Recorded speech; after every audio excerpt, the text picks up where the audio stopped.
Sa number 2, demolition sang overflow nga nagabalabag sa Kabiguan Creek sa Barangay Pahanukoy sa Bacolod, ginsugura na. Yari ang report. Bisan nagainulan, ginamat-amata na sang City Engineer's Office ang pagguba sang overflow nga mong ginatudlo nagasablag sa ilig sang tubig sa Kabiguan Creek sa Barangay Pahanukoy. Ang ginakabig illegal structure ang mong ginatudlo kabangdanan sang paglala sang baha sa kada magbunok ang ulan halin sa bangga tumaro kag bangga bagong dalan. Gani mga residente nalipay nga naaksyonan na ang problema.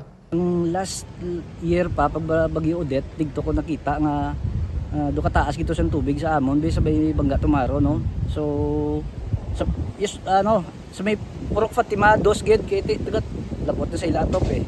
So do ka unusual sa amon lang why nagakatabo sa amon nga although gabahagid man pero sa amo to nga time dugay mag-subside do sobra guro isa kadlaw guro nang subside dire ko nabalaan nga mayari di galing nga nagapugong sa tubig baha. Ginpahayag ni City Engineer's Office OIC Engineer Loben Ceballos na nakasugtan sa pagsinapol nila upod sa property owner kag City Legal Office nga maga-construct ang katapos ng Department of Public Works and Highways sang temporaryo nga taytay nga manginalagyan sa mga pumuluyo sa lugar.